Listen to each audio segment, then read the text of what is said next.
10 foolish criminals who called the police on themselves. Hey Creepshow fam, welcome back to the channel. Today, we've got something a little more on the lighter, and let's be honest, dumber side of true crime. We're talking about criminals so foolish, they actually called the cops on themselves.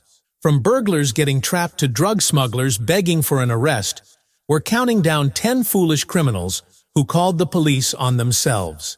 These stories will have you shaking your head in disbelief, so grab a seat and get ready to laugh and cringe at these ridiculous mishaps. Number 10.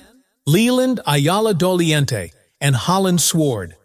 Kicking off our countdown is a case of paranoia gone wild.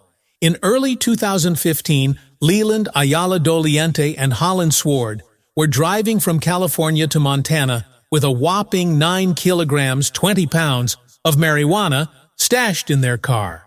As they crossed the border between Nevada and Idaho, the duo became convinced they were being followed by undercover law enforcement in civilian cars.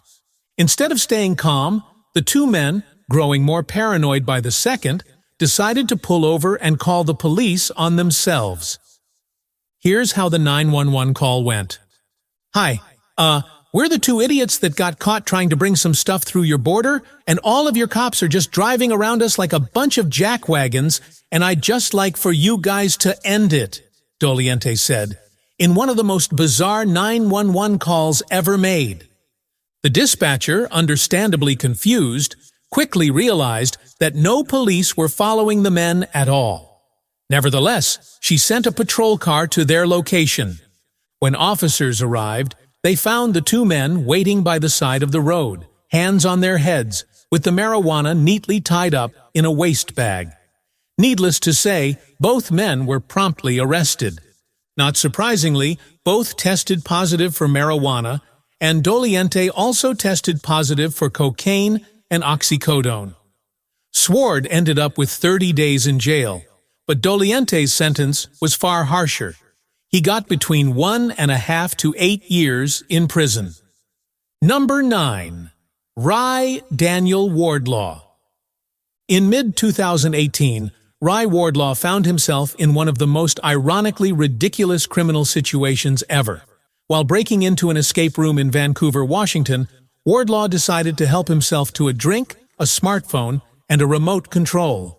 But instead of making a quick getaway, he sat down, drank a beer, and ate a burrito he had brought along. After finishing his breakfast, Wardlaw tried to leave the escape room using the same door he had entered through.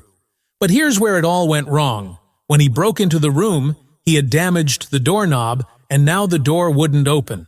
In a full-blown panic, Wardlaw realized he couldn't figure out how to get out. Desperate, he grabbed a phone inside the escape room, which was connected to the business, and dialed 911. He didn't admit to the break-in. He told the operator he was calling because his house was being broken into. While he waited for the police to arrive, Wardlaw finally managed to pry open the damaged door. But his escape was short-lived, as he ran straight into the police officers who had arrived on the scene. Not only did they arrest him on the spot, but they also charged him with second-degree burglary. Talk about failing at an escape room challenge. Number 8. Timothy James Chapek. In 2011, Timothy Chapek broke into a house in Portland, Oregon, in one of the strangest break-ins ever recorded.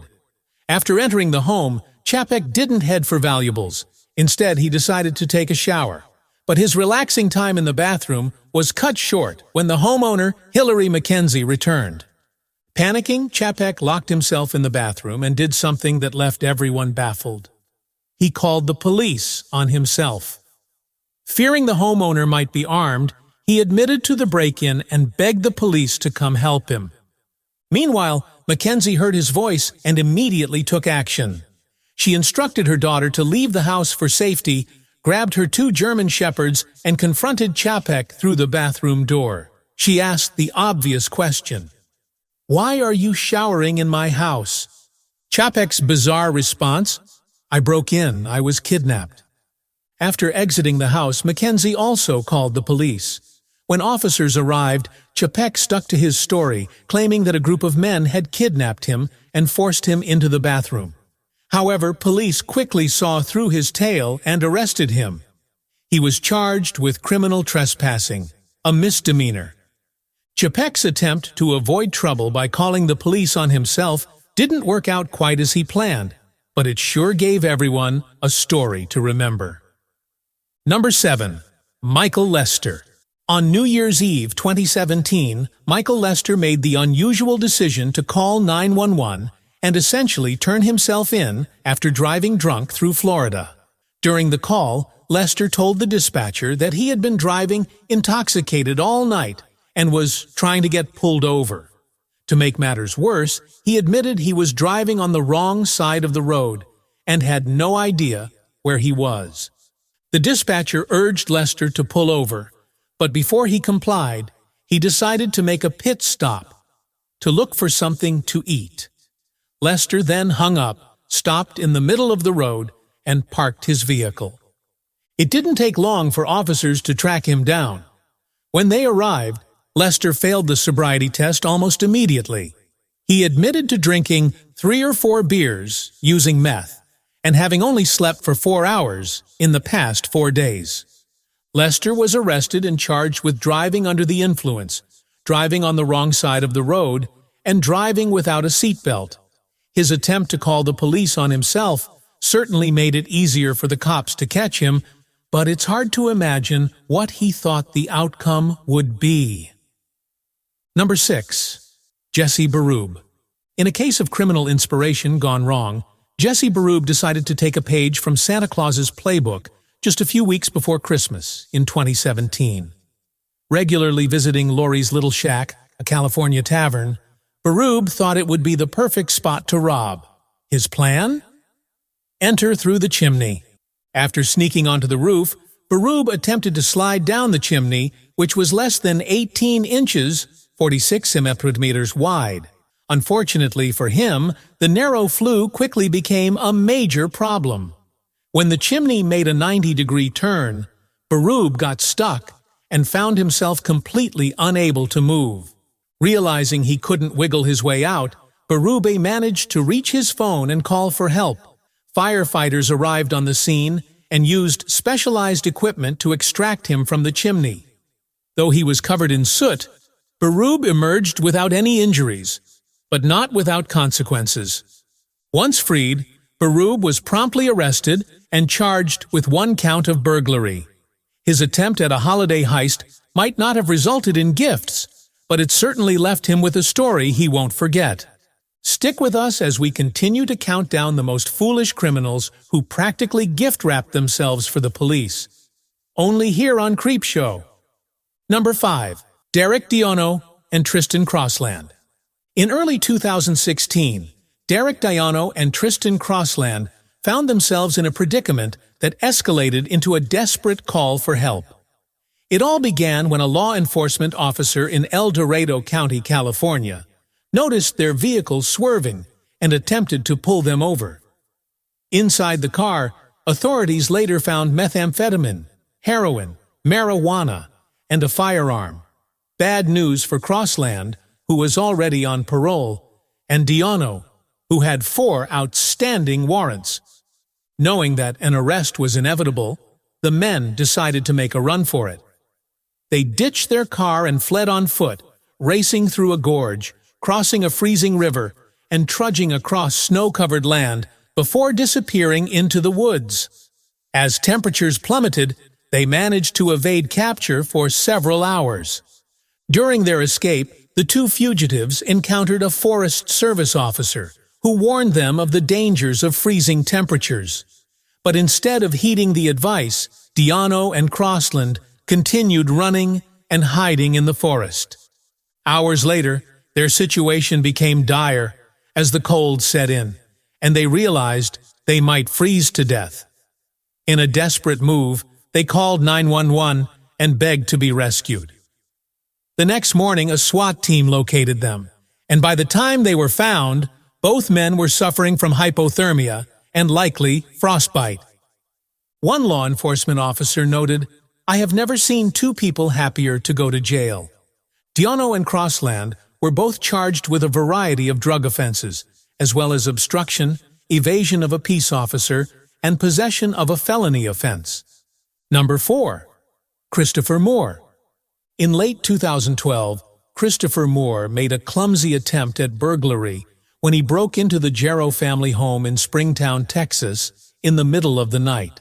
After sneaking into the master bedroom and stealing a few items, Moore unintentionally woke up the homeowner, James Jarrow. At first, Jarrow thought the intruder was his son, but upon realizing that his son was still asleep, he quickly discovered that a burglar was in his home. Jarrow rushed outside, where he spotted Moore's truck parked in the driveway. Armed with a gun, Jarrow managed to chase Moore down and steal the keys to his vehicle. With the help of his son, Jarrow held Moore at gunpoint as Moore desperately sought refuge in his truck. In a panic, Moore called 911 and pleaded for help. "I am currently located somewhere in the countryside. Whoever it is holding a gun to me. You can expect him to come and shoot me." The police arrived shortly after and arrested Moore. Rather than the homeowner being a threat, it was Moore who was taken into custody. He later pleaded guilty and was sentenced to 7 years of probation and 200 hours of community service for his failed burglary attempt. Number 3. Cody Bragg. In 2011, Cody Bragg found himself in one of the most ironic situations in the world of crime. While driving through a Walmart parking lot in Canton, Ohio, Bragg spotted a purse inside a shopping cart. Seizing the opportunity, he pulled his hood over his head and slowly rolled his car forward. Bragg reached out of his car window, snatched the purse, and dragged the owner several feet as she tried to hold on to it before ultimately letting go. However, John Schumann, a snowplow driver, had been watching Bragg's suspicious behavior and decided to take action. After witnessing the theft, Schumann jumped into his snowplow and began chasing Bragg. While pursuing him, Schumann dialed 911 and kept the dispatcher informed during the 30-minute chase. Realizing he was being followed by the snowplow, Bragg made a desperate move. He called 911 himself, trying to paint himself as the victim, claiming he was being chased by an unknown individual and might have mistaken the situation regarding the stolen purse. Unfortunately for Bragg, his plan didn't fool anyone. The police arrived shortly after, and Bragg was arrested for robbery and theft. The court sentenced him to 9 years in prison for his crime, proving once again that some criminals truly incriminate themselves. Number 2. John Finch. In early 2011, John Finch decided to break into a house in Delaware that had been vacant since it was damaged by a hurricane. Confident from having broken into the same house before, Finch figured it would be an easy repeat. After entering through a window, Finch made a beeline for the cabinet that held bottles of alcohol. Over the next 3 days, he drank his way through 3 bottles of gin and 2 bottles of whiskey, getting himself into a drunken stupor. Once he finished raiding the liquor cabinet, Finch decided it was time to leave. However, he soon realized that the homeowner had changed the locks since his last break-in. Now, a key was required to open the door, even from the inside. In his drunken state, Finch was unable to figure out the new locks or managed to climb back out through the window he had broken to get in. Desperate and stuck, Finch decided to call 911 for help. When officers arrived, they communicated with Finch through the broken window and quickly realized he was not the owner of the property. Finch was taken to the hospital to sober up before being arrested and charged with burglary. Number 1. Edward Sanchez. In 2006, Officer Edward Sanchez of the Michigan Police Department committed a crime that would go down as one of the most bizarre in true crime history. Sanchez had seized marijuana from a suspect and decided to keep it for himself. Later that evening, he and his wife got a bit adventurous. They took the marijuana, made brownies with it, and then proceeded to eat the entire batch. However, Sanchez had never experienced the effects of edibles before, and it wasn't long before he started feeling strange. Paranoia set in, and Sanchez became convinced that the marijuana was laced with something dangerous. In his panic, he did something that no criminal, or in this case, officer, should ever do. He called 911 on himself. During the now infamous call, Sanchez frantically told the dispatcher, "I think we're dying. We made brownies, and I really do believe we're finished." He provided his home address and repeatedly asked when the ambulance would arrive, even going as far as to say, "Time is going by really, really, really slow." Once the emergency passed, Sanchez admitted to stealing the marijuana, and it didn't stop there. He also confessed that his wife had stolen cocaine in the past and used it during a 3-week spree. Despite these admissions, neither Sanchez nor his wife faced charges for the incidents. However, Sanchez did resign from his position as a police officer. And that's a wrap on today's video, Creepshow family. I hope these stories gave you a delightful laugh, or at least a reminder that crime doesn't always pay, especially if you call the cops on yourself. If you enjoyed these unbelievable tales, don't forget to hit that like button, share with your friends, and subscribe for more wild true crime stories. Until next time, stay curious, stay safe, and remember, if you're going to commit a crime, maybe don't dial 911 on yourself. See you in the next one.